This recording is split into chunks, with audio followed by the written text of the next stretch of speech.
Assalamualaikum warahmatullahi wabarakatuh. Pemirsa, kembali sama Kang Miftah dalam channel kumpul-kumpul dengan sahabat-sahabat para kiai yang sebagian besar sudah pada pulang karena memang jamuan hidangan malam ini sudah disajikan dari sejak tadi. Ini adalah tempat di mana pimpinan umum bermukim, Kiai Haji Aang Wabarik, yang desainnya memang disediakan oleh Kang Haji Holis, dibangun dengan atribut-atribut yang sangat alami sekali. Dan kebiasaan tradisi makan bersama ini adalah tradisi pesantren sejak masa lalu.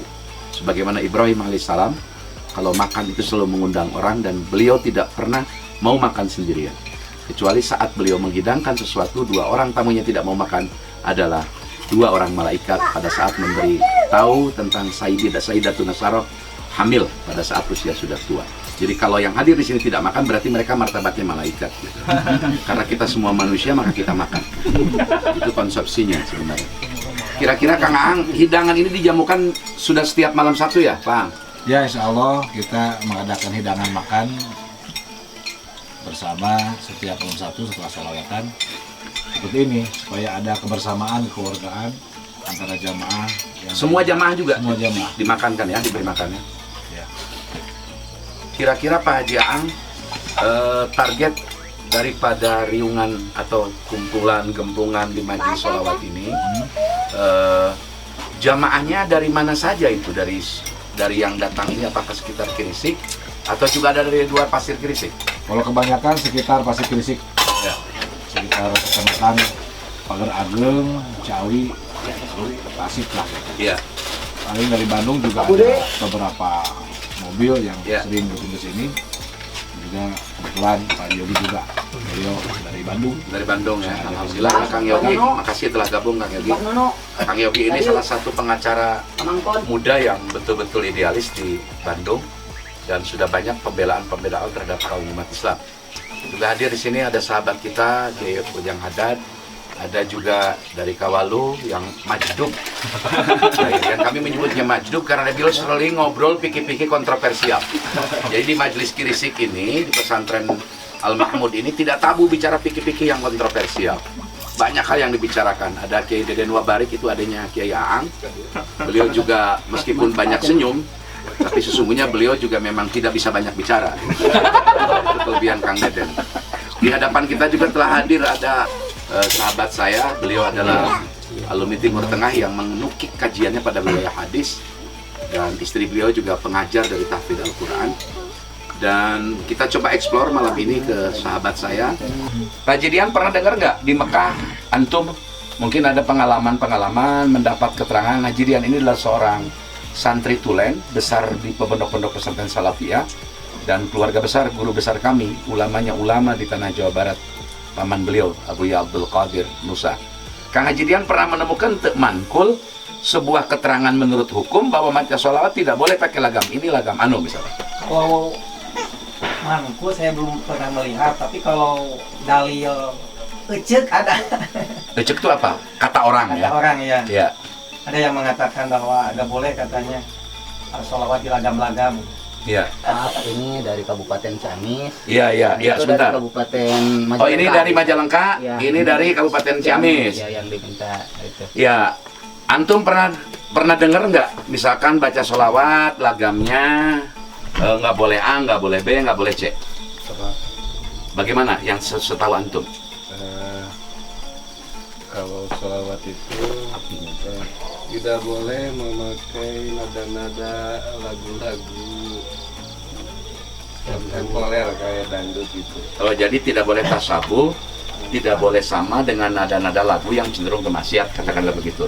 Tapi kalau pakai nada seperti Hasyimiyah, Boleh. boleh. Pakai nada seperti Allahumma sholli wa sallim wa barik, boleh. Artinya boleh pakai nada, sepanjang nada itu tidak tasabuh. Itu pun baru dengar dari kiai, tidak meneliti langsung mankul kitabnya. Tidak ya, baik. Kang Ujang ada kira-kira ada respon? Kalau menemukan makulah kitabnya, saya juga sama belum menemukan. Iya. Cuman waktu di diskusi, waktu pertemuan para alim ulama di Bandung, Iya. kalau itu melihat efek manfaat dan tidaknya. Iya. Kalau memang itu hanya membawa hura-hura dengan dinagmahkan, Ya. hukumnya tidak boleh. Iya.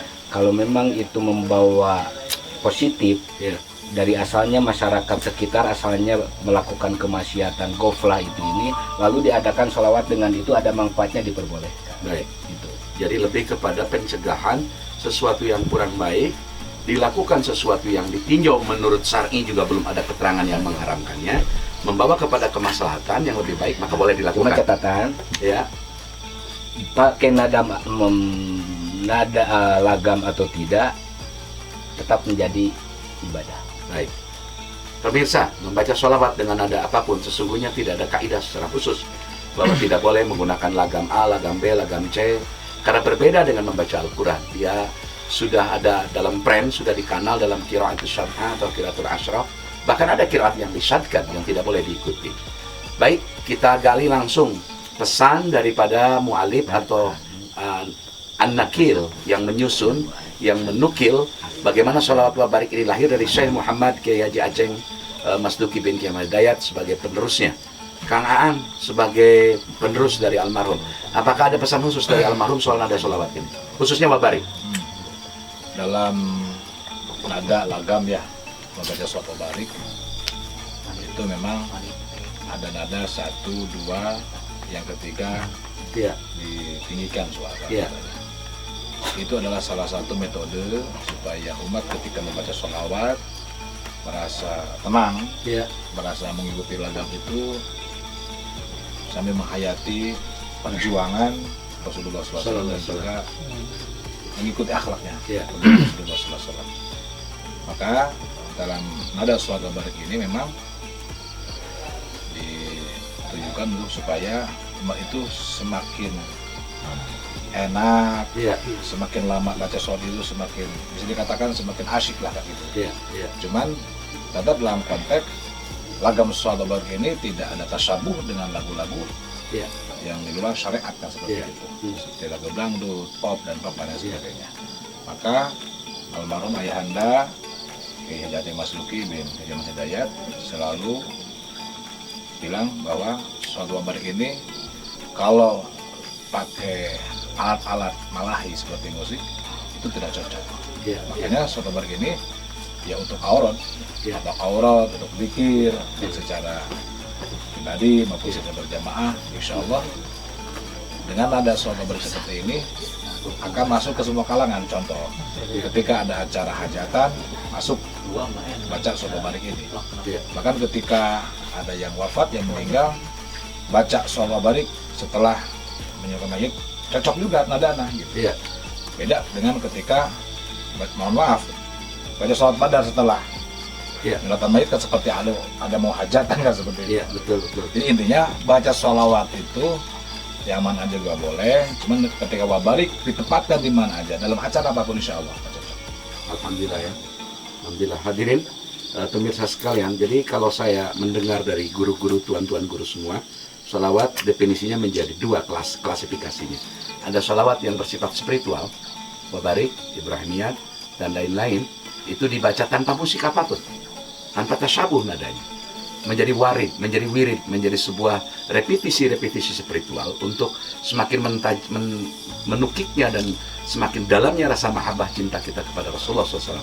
Syekhul Islam Ibnu Hajar Al-Haytami mengatakan, sebanyak apapun kau membaca salawat, tapi tidak itba'us sunnah, maka pahalanya tidak akan kau peroleh di akhirat kelak. Pesan Kiai Haji Aang Wabarik dari ayahandanya tersambung, bahwa bacalah salawat ini sebagai ritual, sebagai wirid dari sehari-hari kita, bukan sebagai seremonial, tanpa menafikan ada sholawat-sholawat yang digunakan seremonial seperti menggunakan dupu, menggunakan musik lain.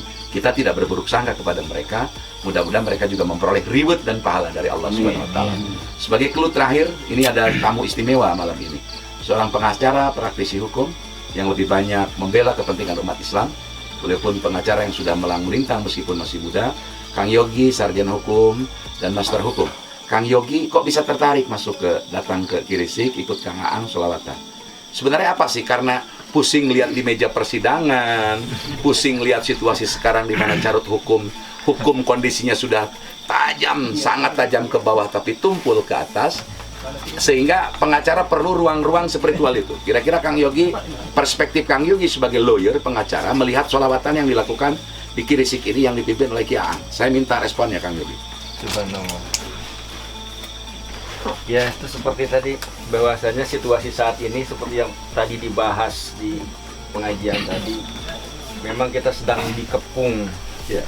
dengan suasana mencekam. Ya. Dengan adanya wabah gitu ya, yang memang sedang terjadi hari ini. Dan kita perlu oase baru untuk meningkatkan sistem imun gitu ya. Bagaimana mencari suatu suasana yang bisa mempunyai vibrasi positif, jadi menghadang berbagai kepungan dan kemencekaman ini. Ya. Saya sempat melihat ada satu riwayat waktu itu dulu juga terjadi sebuah sebuah wabah, dan salah satu dokternya lah itu namanya Ibnu Sina waktu itu dipanggil oleh Khalifah. Dan ditanya, apa rekomendasi Anda sebagai seorang dokter dalam kondisi seperti ini Untuk pengobatan ya? untuk menghadapi wabah ini di masyarakat gitu, itu. Kemudian beliau mengatakan, satu, cuci tangan pakai cuka. Yang kedua, menanggalkan pakaian dan mandi ketika sudah bepergian dan masuk rumah maksudnya. Tapi ada satu hal yang sangat penting buat masyarakat ini apa? Bagaimana menciptakan ketenangan. Masya Allah. Bagaimana menciptakan ketenangan. Oase Gitu ya. Jadi memang ini dia yang masyarakat perlukan ini. Sehingga vibrasi-vibrasi positif itu bisa saling bergetar satu sama lain, beresonansi, dan akan menangkal segala sesuatu yang memang menjadi menjadi kekhawatiran tadi, menjadi sumber-sumber penyakit yang memang itu menjadi brainwash kita gitu ya dalam situasi. Saya kira bukan saya saja, semua umat Islam khususnya masyarakat kita hari ini memang perlu. Dan saya rasakan tadi bagaimana kita seperti tercharge gitu ya, kalau itu bagaimana kita bergetar dan beresonansi bersama yang lain itu dalam suatu lingkungan yang positif. Itulah salah satunya. Baik Kang Yogi, terima kasih. Metodologi yang ditawarkan Kang Yogi atas temuan bacaan terhadap tafsir-tafsir kontemporer menghadapi wabah, kepanikan akan semakin kuat pada saat kepanikan bersifat fisik itu didorong oleh kekuatan batin yang semakin melemah. Artinya bahwa tidak cukup para pemirsa sekalian menghadapi pandemi COVID-19 atau kondisi apapun yang carut-marut ini kalau hanya menggunakan metodologi bersifat medikal.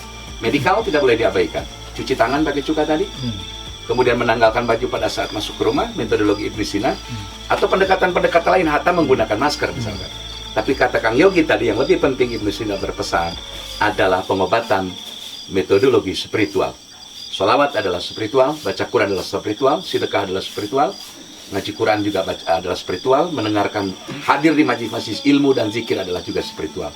Semoga Indonesia cepat selesai kalau ketuhanan yang Maha Esa dipergunakan bukan hanya pendekatan hibdun nafsi, tapi hidup din, menjaga agama, menjaga diri. Menjaga diri tidak boleh lebih tinggi daripada menjaga agama. Setiap orang yang menjaga agamanya, agama memberikan petunjuk bagaimana cara menjaga dirinya. Kalau hanya berpikir menjaga dirinya, belum tentu dirinya mampu memberikan jalan untuk bisa menjaga agamanya. Medikal, spiritual, melalui majlis sholawat kirisik adalah jalan oase baru yang melahirkan vibrasi-vibrasi kekuatan rohani kita. Insya Allah pemirsa, kita ketemu lagi di lain season. Assalamualaikum warahmatullahi wabarakatuh. Kita baca sholawat bareng. Allahumma salli wa sallim wa barik ala sayyidina Muhammad wa ala ali sayyidina Muhammad. Allahumma salli wa sallim wa barik ala sayyidina Muhammad wa ala ali sayyidina Muhammad. Allahumma salli wa sallim wa barik ala sayyidina Muhammad wa ala ali sayyidina Muhammad. Wassalamualaikum warahmatullahi wabarakatuh. Waalaikumsalam warahmatullahi wabarakatuh.